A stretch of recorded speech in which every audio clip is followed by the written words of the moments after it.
Bonjour à tous et bienvenue pour ce nouveau numéro d'Indexpresso, l'émission consacrée au marketing digital en direct du studio du Passage dans un nouveau setup. C'est plutôt cool. Alors aujourd'hui, on a décidé de vous parler de l'accessibilité de vos sites web.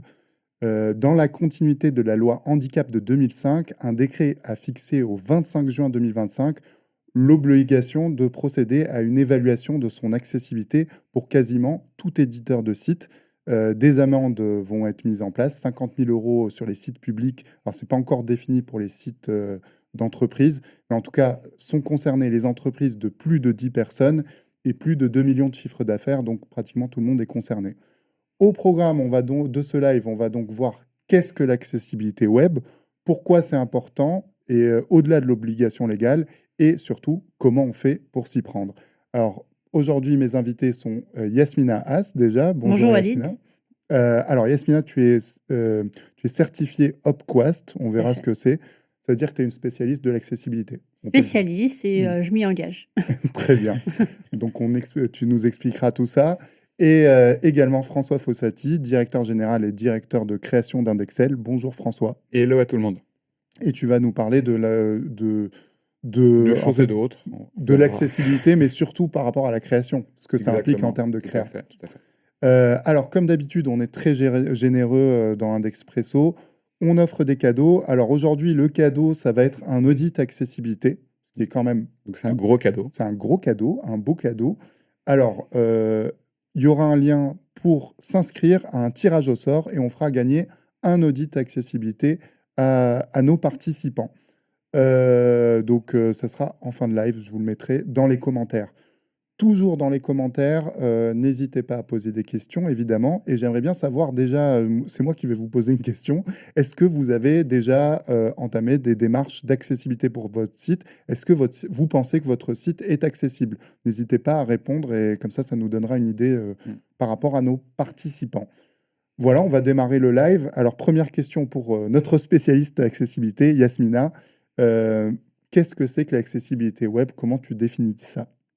L'accessibilité web, c'est tout ce qu'on met en place pour, qu'un site web soit utilisable, pour, le plus grand nombre des utilisateurs, y compris les personnes qui sont en situation de handicap, donc handicap, visuel, auditif, moteur, cognitif et en pratique, ça signifie créer du contenu avec une interface qui soit compréhensible et utilisable pour tout le monde, que ce Mhm. soit avec un lecteur d'écran, uniquement au clavier ou encore avec des polices plus lisibles. Et l'idée, c'est de rendre le web qui est accessible à chacun et sans barrière. Très bien. Et alors, quels sont les différents niveaux d'accessibilité qui existent?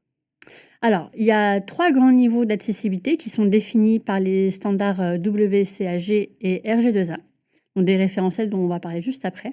Donc Mhm. on a le premier niveau, le niveau A, donc c'est vraiment le strict minimum. On fait en sorte que les éléments essentiels, soient accessibles. C'est pas encore idéal, mais c'est mieux que rien. Ensuite, on a le niveau, double A. Donc Mhm. là, on pousse un peu plus loin et c'est l'objectif de la plupart des sites aujourd'hui. Car en fait, on va couvrir la majorité des besoins d'accessibilité. Et après, on a le saint graal, le niveau triple A, pardon. Donc là, c'est vraiment le top du top. C'est difficile pour y arriver aujourd'hui, mais on le vise quand vraiment on veut aller plus loin dans l'accessibilité. En gros, aujourd'hui, c'est généralement le double A qui est visé par, la plupart des sites web. D'accord. Et le triple A, est-ce que ça va être visé par peut-être des organismes publics qui ont des obligations particulières? Généralement, c'est plus les sites, de l'État Mm. qui vont être en triple A. Et le A unique, donc le niveau juste A, on peut considérer que le site est accessible? C'est vraiment le strict minimum Ouais. et après, ce qui va être évalué, c'est les efforts mis pour le rendre un peu plus Mm. accessible. Et il y a des niveaux en dessous, c'est-à-dire ça pourrait être niveau 0 Niveau sans lettre. rien, D'accord. Niveau rien. niveau Niveau rien. rien. Ok. Euh, et du coup, qui valide qu'un site est accessible? Alors, Là, on a parlé des niveaux, mais qui décide de ça? en général, on a ce qu'on appelle des experts en accessibilité. Mhm. On peut également avoir des équipes en interne qui justement suivent les bonnes pratiques, d'accessibilité et qui sont certifiées Opquast, Ouais. comme moi par exemple. Donc Opquast, c'est une certification qui permet de couvrir, les 13 thématiques et les 106 critères pardon, du RG2A. Et sinon, on peut faire appel directement à des consultants externes, comme des consultants, Opquast ou Access 42. Mm. Mais souvent, le mieux, c'est de faire appel directement à des personnes en situation de handicap parce que c'est elles qui vont justement être confrontées à ces problématiques-là et Mmh. qui vont pouvoir relever ces points qui sont Donc ils vont faire une recette en fait, exactement, avec un pool, de personnes qui sont en situation de voilà, handicap, tout à avec fait. différents handicaps j'imagine, alors ça peut C'est être ça. compliqué à trouver, c'est pour ça qu'il y a des certifications OpQuest. Alors justement, par rapport à cette certification, comment on l'obtient? Ça a été quoi ton parcours, pour l'obtenir? Alors moi, je suis certifiée depuis, 2019. Il faut la Ouais, renouveler tous les 4 ans, il me semble, ou tous les 5 ans. ouais, Et en fait, on va couvrir, bah, les 13 thématiques, du référentiel RG2A. Donc il faut pas les apprendre par cœur, mais vraiment avoir une bonne connaissance de ces pratiques. Et après, on passe, une certification sur, des cas concrets, des mises en situation où on a des réponses à formaliser. d'accord, OK. Et du coup, c'est ouvert à n'importe qui cette certification? C'est ouvert à n'importe qui, moyennant finance. D'accord. Oui, c'est une certification. Très bien. Alors tu nous as parlé des référentiels, donc tu parlais de WCAG et de RGA, Tout à c'est fait, ça? RGA, c'est le référentiel français? tout à fait. Mmh. Mais avant celui-là, on a le Mmh. WCAG, donc qui est, le Web Content Accessibility Guideline. Donc c'est le référentiel international Ouais, et donc il s'articule autour de 4 grands principes. Donc pour en anglais, c'est POUR et en français, c'est POCR. C'est moins Donc joli, hein. c'est moins joli, tout à fait. les Et acronymes pour retenir, c'est ça, voilà, ça permet de mieux mémoriser. Donc on a le perceptible, donc c'est vraiment d'adresser l'information de manière accessible avec, des textes alternatifs pour les images, de mettre des labels ARIA pour les éléments cliquables. Mmh. Il faut que le site soit opérationnel, donc les navigations, les interactions, doivent être utilisables pour tous, même sans souris, donc la navigation au clavier. Compréhensible, que le contenu, bah, soit clair et facile à comprendre. Et bien sûr, le dernier la dernière lettre, robuste, donc le site doit être compatible avec les outils, technologies, d'assistance pour les personnes, en situation de handicap. Et juste, je reviens sur le perceptible, moi ça me fait penser à la balise alt qui est jamais remplie. Oui, C'est à ça ça qu'elle sert? c'est souvent oublié, Ouais, mais elle sert justement à donner une information aux personnes qui ne peuvent pas percevoir les images. exactement, ouais. Et donc tu parlais, donc ça c'était le WCAG Tout à fait. et le RGA du coup? Donc le RGA, il est spécifique à la France. Il adapte, exactement, le référentiel, WCAG, mais au contexte local. Mmh mh. Et donc là, cette fois, il regroupe, les 106 critères d'accessibilité en 13 thématiques. Donc là, on n'a pas d'acronyme, donc ça aborde différents aspects de l'accessibilité, donc les images, les formulaires, les tableaux, navigation, multimédia et bien plus encore. Bah, D'accord, 106 critères, quoi. 106 critères, tout à fait, ouais, ouais. ça fait beaucoup. Donc ça, c'est les 106 critères que tu dois maîtriser pour la certification. Tout à fait, voilà. Très bien. Et alors du coup, je vais me tourner vers notre spécialiste de la création, François. Pourquoi c'est important au-delà de l'obligation légale? On le disait en intro du live. Bah, effectivement, bah, il y a l'obligation légale, définie par la loi 2005. Ça impose des normes précises à suivre, évidemment, donc ça, on ne peut pas y couper et surtout que là, ça commence à s'ouvrir même au privé, donc c'est une bonne Mmh. chose, moi, je trouve. Mais l'accessibilité, c'est plus qu'une contrainte juridique, en tout cas de mon point de vue, c'est une opportunité pour les entreprises. Pourquoi? Parce que rendre un site accessible à tous, c'est s'ouvrir, au plus large public et donc potentiellement avoir des retombées business plutôt positives. Mmh mh. Ça, c'est le côté très, heu, voilà, fixé sur les objectifs, business. Mais ça permet aussi de démontrer les engagements de l'entreprise en termes d'inclusion. Donc là, on touche déjà à autre chose, on touche déjà à tout ce qui est constitutif de la marque employeur. Ouais. Effectivement, on le sait, les talents aujourd'hui sont vraiment attentifs à l'impact des entreprises et attentifs à ce que les entreprises font, notamment au niveau de l'inclusion. Donc, c'est une bonne pratique, mais maintenant, ça devient un vrai élément différenciant, un levier d'attractivité Mmh. pour les talents. Et puis, on parle beaucoup d'inclusivité aujourd'hui. L'accessibilité numérique, selon moi, c'est réellement l'incarner, en fait, à un niveau plus sociétal. Donc c'est Ouais. pas vrai, ça dépasse largement le strict terme juridique, de Et mon on point a de pas vue. mal d'entreprises aujourd'hui qui sont des entreprises à mission, donc ça peut rentrer dans Alors ce là, genre complètement, de Oui. on démarche, est ouais. complètement dedans. C'est un peu comme l'éco-conception. Alors il y a pas c'est pas encore, Il y a pas de i référentiel encore sur ouais, enfin, l'éco-conception. il commence à en avoir, mais disons qu'il y a pas vraiment de loi qui impose des choses, même si ça commence à Ça arriver. risque d'arriver, Mais ouais. ça participe aussi de cette même, idée d'avoir une entreprise qui essaye d'avoir un impact un peu plus fort sur la société. Mmh. Mmh. Donc c'est de mon point de vue très positif. Oui.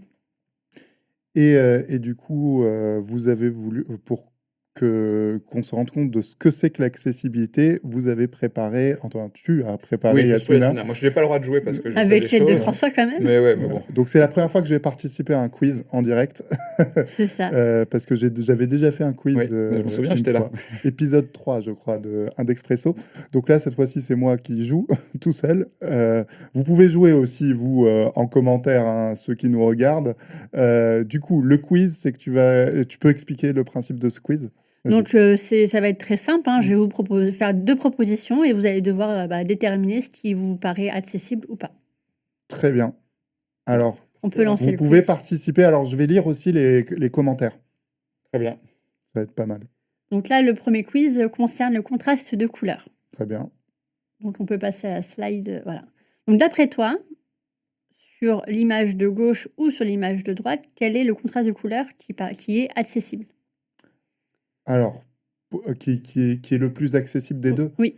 Ben moi, je dirais, de manière évidente par rapport à ma perception, je dirais plutôt celui qui est à droite. Alors je regarde, si les personnes qui nous regardent, dites-nous à votre avis, c'est gauche ou droite? Alors je regarde s'il y a des j'ai pas forcément alors on me dit à droite. En On va voir la c'est réponse. plutôt à droite. Et donc vous aviez raison. Donc c'est bien à droite, Mmh. parce que le niveau de contraste, réglementaire doit être d'au moins de 4, 2.5.1 et donc le contraste de l'image, à droite est bien, au-delà de la moyenne demandée et celle à gauche, malheureusement, n'atteint pas du tout le niveau.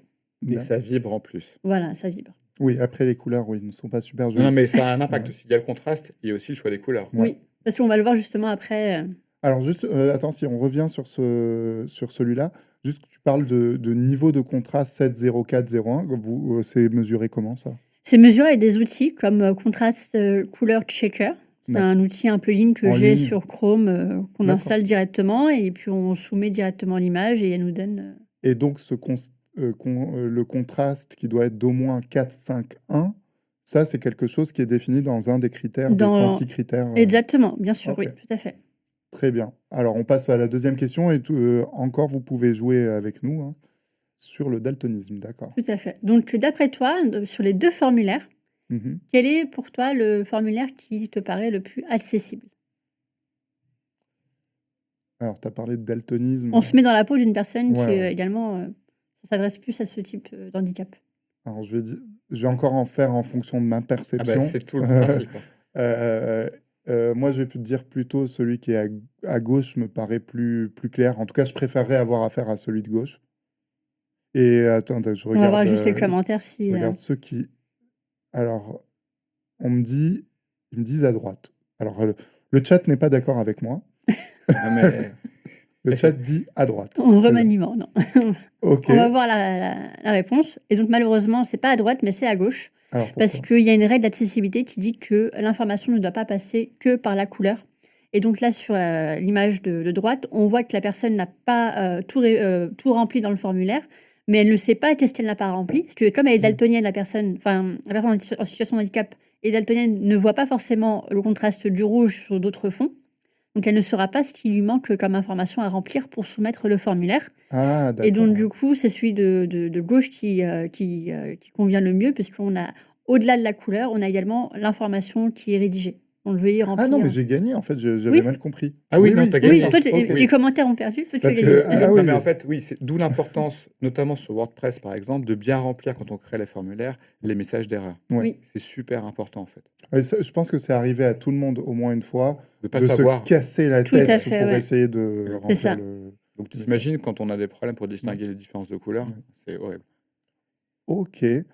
Alors, ça, c'est la troisième question. C'est ça. Donc Mmh. d'après toi, quel est, parmi les 2 visuels, quel est le plus accessible? Le plus accessible des deux, bon, Enfin, il qui y en a un répond mieux aux plus critères. moche. Je dirais que celui de gauche, On parlera d'esthétisme après, voilà. Amélie, c'est Mais pas en grave. tout cas, pour moi, celui de gauche, il est moche et en plus, je trouve qu'il vibre. Mais si je dois lire très, très vite, bah, je trouve que celui de gauche est quand même plus lisible. Donc je choisis la gauche et je regarde quand même ce que dit le chat. Visiblement, alors j'ai un léger retard sur le chat, je pense qu'ils parlent toujours de celui-là. Ils disent à droite dans le chat.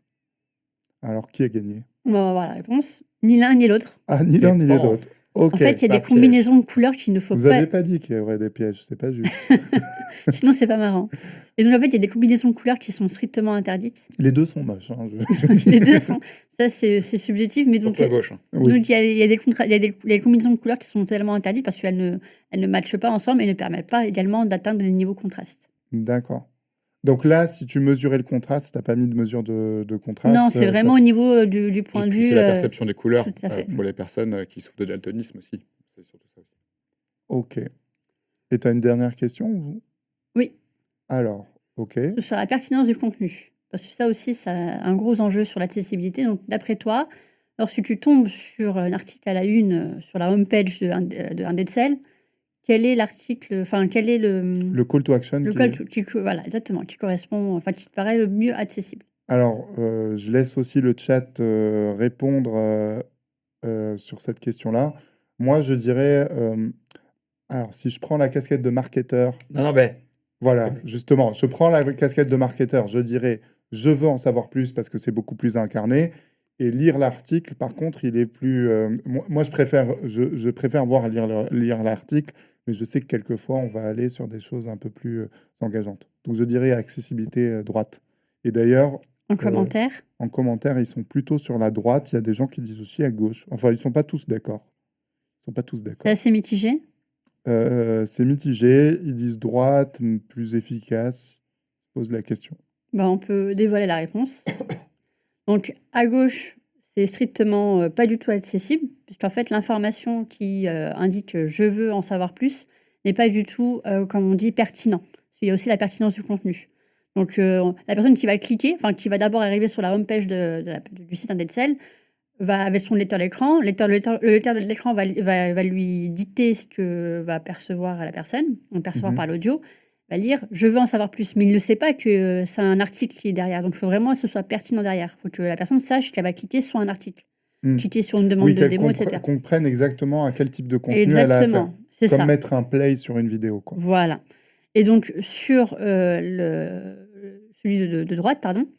Donc c'est bon sur la pertinence du call to action, mais c'est pas suffisant. Si on peut passer à la slide suivante.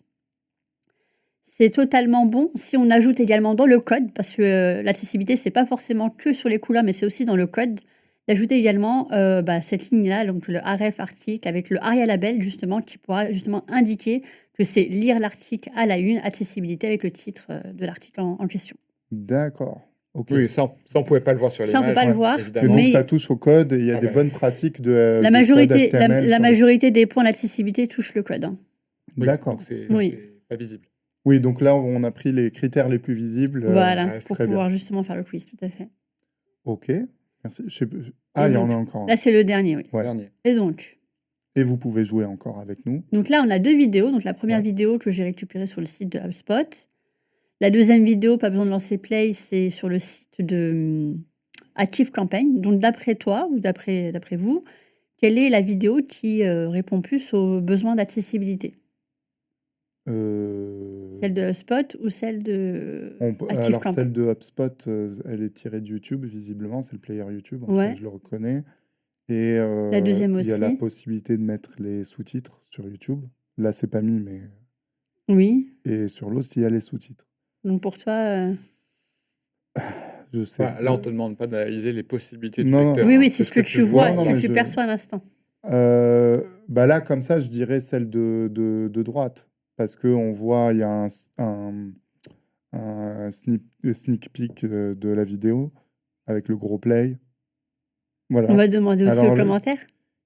Alors, ce qu'ils disent, ils disent tous droite. Et il y a quelqu'un qui dit un truc intéressant. Alors, c'est peut-être une piste de réponse. Qui dit celle qui ne se lance pas. Droite, pas de lancement automatique, plus hébergement externe, plus sous-titres. Ah, il y a un début de Il y a, réponse. ouais, il y on en a, il y a ouais, deux personnes qui Ah disent bah, ça. de toute manière, l'autoplay est à proscrire Oui, de manière l'autoplay, générale oui. partout. Ne serait-ce que pour des considérations d'éco-conception, Ouais. en tous les cas. Et donc Et donc, du coup, on peut passer à la slide suivante pour avoir la réponse. Ah, C'est aucune, ni d'accord. l'une ni l'autre. Ok. Donc, les deux ne sont pas accessibles, puisque dans la slide suivante, on va voir ce qui, justement, répond au mieux aux besoins d'accessibilité. Alors, certes, les sous-titres sont importants, Mais ce qui est aussi important, c'est la transcription vidéo. Il y a des Mm. personnes qui ne voient pas et Ah, donc la qui ne transcription en dessous, en voilà et donc dessous. la transcription permet de traduire ce qui est visuellement partagé en vidéo. Mm. Donc voilà. Ok, c'est pour ça que les Donc ça, vidéos c'est produites une par vidéo, l'État vont avoir Ah ce bah, bien sûr, niveau-là. c'est une voilà. obligation. C'est normal. Est-ce que ça rajoute aussi la personne qu'on voit souvent pour les malentendants, pas les On oui, peut et ça malentendants, ouais. bah, gé généralement et ce qu'ils vont faire, c'est Mm. qu'ils vont ajouter, le premier alors là, c'est le ministre de la fonction publique, il me semble, enfin du ministère de l'intérieur ou je sais plus quel C'est pas ministre. le ministère de l'Intérieur. Bon, je ne sais plus, qui est ce C'est ministre Retailleau, il a des et cheveux. donc du coup, on va ajouter, telle personne prend la parole et aborde ces sujets et puis, il y a vraiment le dialogue, qui est déroulé. Très bien. Ok, bah, c'était pas mal ce petit quiz parce que ça permet de bien comprendre ce qu'on touche en termes Et encore une d'accessibilité. fois, il y a beaucoup de choses qui se passent dans le code Dans le derrière, code. en En fait, les majorité, 3 c'est quarts. dans le C'est code. ça le truc. Donc, En sur grande les maj 106 critères, disons que 80% seraient dans le code, c'est ça? 80%. Ouais, Ouais, 80%. 80%. Bien joué. Ok. Tu l'as tenté comme Je l'ai ça. sorti, alors Celui-là, il l'a vraiment, je l'ai tenté sorti comme ça. comme ça. Et on n'en avait pas parlé avant, donc ok. Alors, on revient sur. C'est moi qui vais poser les questions maintenant. Oui, Hein? chacun son tour. Voilà, chacun son tour. Alors, est-ce que le fait de. Alors, c'est une question pour toi, François. Est-ce que le fait d'avoir un focus accessibilité, ça a changé ton métier? Alors, bah, c'est sûr que ça l'a changé. Ça a Ou même ça a changé même la manière de faire des sites? Ça a transformé, alors on va parler site web, mais même de manière Oui, de même de la créa. création en général. Ça a forcément transformé notre métier, et la manière dont on conçoit les choses, c'est sûr, puisque ça a challengé toutes nos habitudes créatives. Mm. Avant, on faisait si on parle de site web, on faisait les sites un peu, pas comme on le sentait, mais avec notre expérience et on savait que ça fonctionnait moins, que cette couleur matchait bien avec celle-ci, qu'on préférait telle couleur pour les call to action et cetera et cetera. Non, mais on cherchait le beau même par la disruption visuelle, quoi. Exactement, on cherchait le beau et puis on cherchait aussi l'efficace, pour Mm. que le site puisse fonctionner correctement Oui, et évidemment. puisse générer des leads. Donc ça n'a pas du tout rabattu toutes les cartes, mais par contre, ça nous a obligés de faire porter nos points d'attention autre part, notamment effectivement sur les couleurs, on l'a vu avec les contrastes. Donc ça, c'est extrêmement important. Heureusement, il y a des outils qui existent, notamment sur Figma, un plugin super qui s'appelle Contrast et qui aide beaucoup parce que ça nous donne tout de suite, on sait si c'est bon, si c'est pas bon, donc Ouais. on n'a pas à chercher pendant 3 heures. Mais aussi travailler la hiérarchisation des contenus et l'organisation même des contenus au sein des pages web. Ça aussi, on en a parlé un petit peu avant, notamment aussi sur les call to action. Quand on parle avec les marketeurs, ils vont nous dire, sur les formulaires, on veut du jeu, on veut des choses comme ça. C'est pas forcément ce qu'il faut faire. Donc, c'est trouver l'équilibre entre les 2 et sur le branding, donc, quand on va créer des univers de marque, des logos, des chartes graphiques, pareil, maintenant on doit vraiment porter une vraie attention autour des couleurs. Encore une fois, les couleurs, c'est extrêmement important. Faut qu'elles portent, les valeurs de la marque, mais il faut qu'elles soient pérennes aussi dans le temps. Il faut qu'elles supportent les valeurs au-delà des valeurs que portent les couleurs. Mm. C'est-à-dire qu'il faut qu'on arrive, ne serait-ce qu'avec le jeu des contrastes, à apporter des choses. À être perceptible pour tous. Exactement. Pareil pour les typos, il faut que les typos, soient effectivement, avec une certaine, personnalité, Identité, ouais. identitaire et cetera, mais il faut surtout qu'elles soient lisibles. Pareil, ça restreint un petit peu les choses. Donc on pourrait se dire que C'est le retour en force du Arial, quoi. alors, oui, un peu. Alors oui, même pour l'éco-conception, Bah, c'est justement, c'est voilà. je pensais à ça. Donc effectivement, il y a un vrai parallèle avec Mm. l'éco-conception. On pourrait croire que travailler avec, vraiment un focus sur l'accessibilité, c'est restrictif. Moi, je pense pas. Je pense que ça nous pousse à être, justement à proposer des designs plus réfléchis et plus universels. Ça, c'est une vraie force. Ça permet d'avoir un vrai levier d'innovation créative. C'est-à-dire que comme l'éco-conception, quand c'est sorti, moins maintenant, mais quand c'est sorti, ces contraintes, parce que ça reste des contraintes, ça nous permet de nous challenger un petit peu, d'aller plus loin dans ce qu'on peut proposer et même Mm. de découvrir des territoires un peu inexplorés. Et c'est vrai que c'est une chance, en fait, et c'est un plaisir de travailler avec ces normes-là, en fait. Alors, j'avais une question pour toi, Yasmina. Est-ce qu'aujourd'hui, j'y ai pensé comme ça par rapport à Google. Oui. Je sais que Google travaille énormément sur les bonnes pratiques sur le web. Est-ce Mmh. qu'aujourd'hui, il préconise ou il favorise des pratiques d'accessibilité? Mais justement, je voulais compléter ce que tu viens de dire, François. Il y a aussi un parallèle avec le SEO.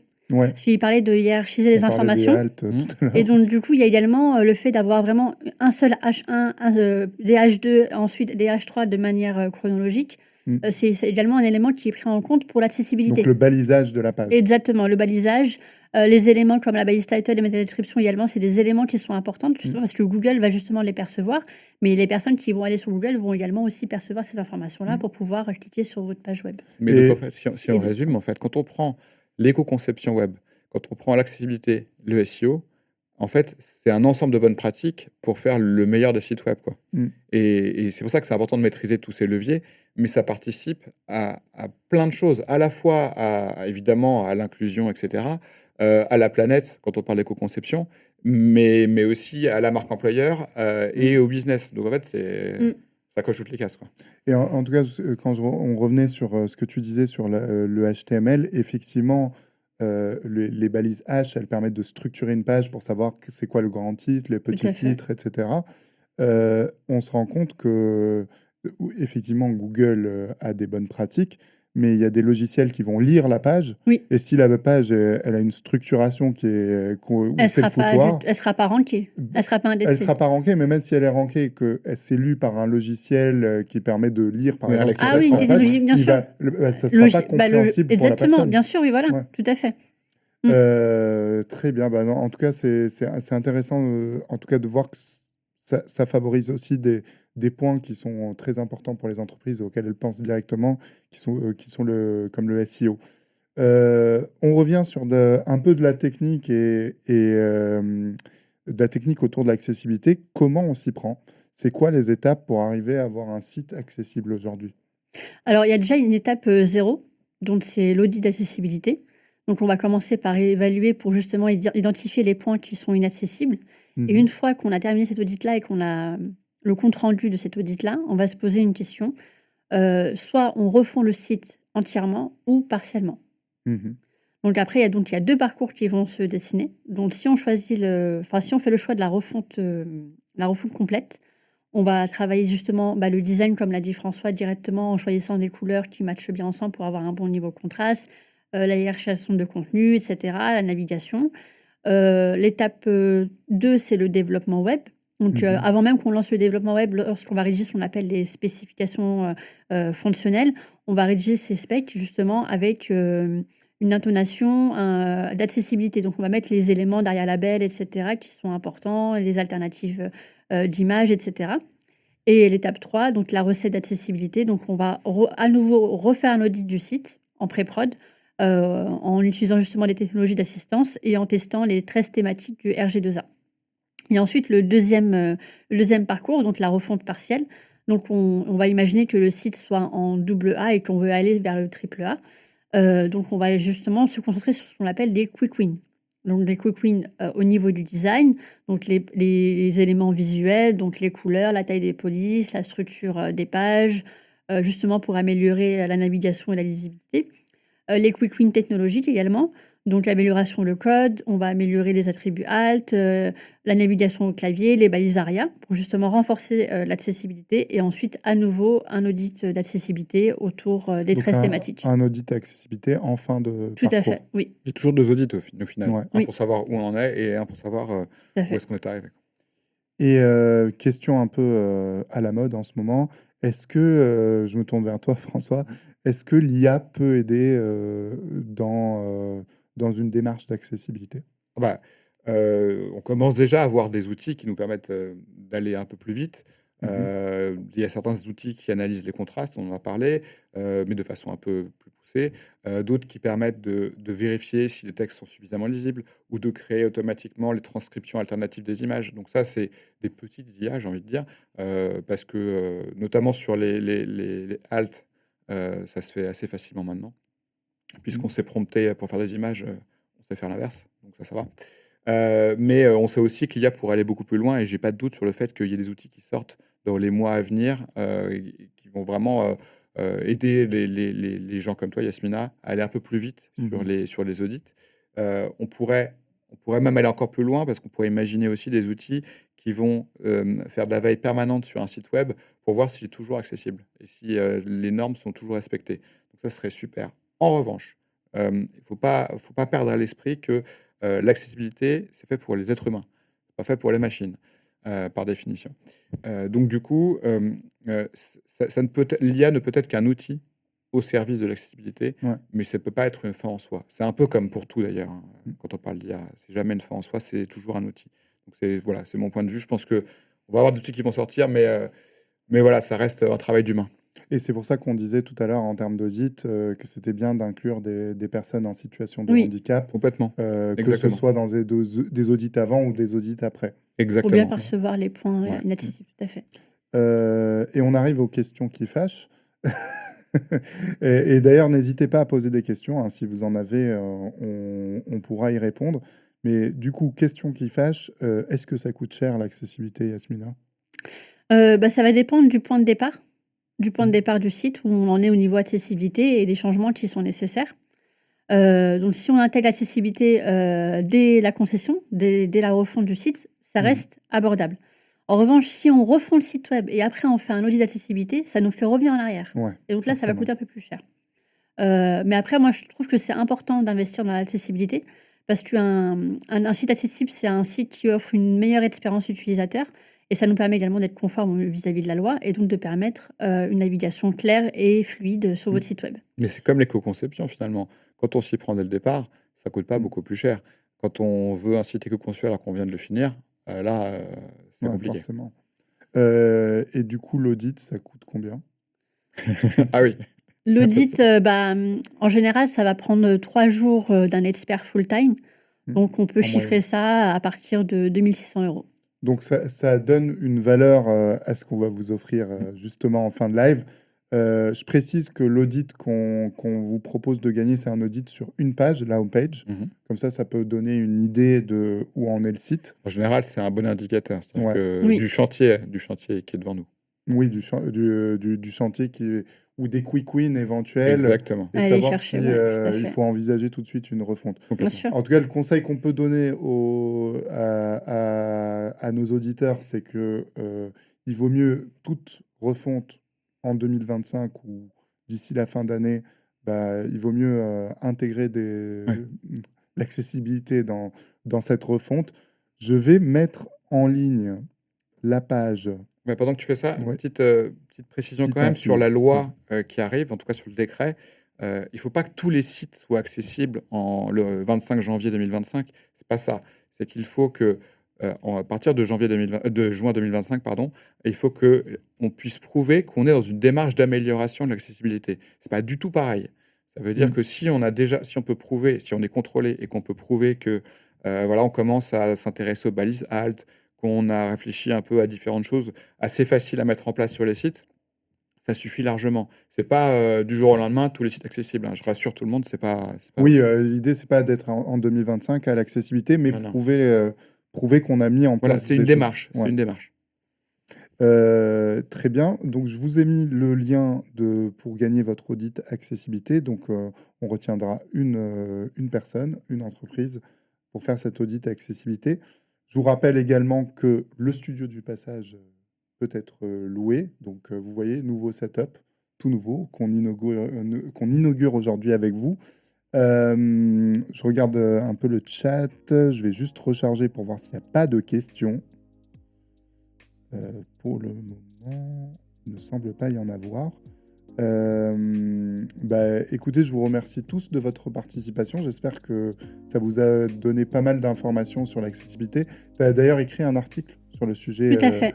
J'ai écrit un Yasmina, article sur, la priorité en 2025 de ouais, l'accessibilité web. Tout qu'on à fait. retrouve dans le blog d'Indexel.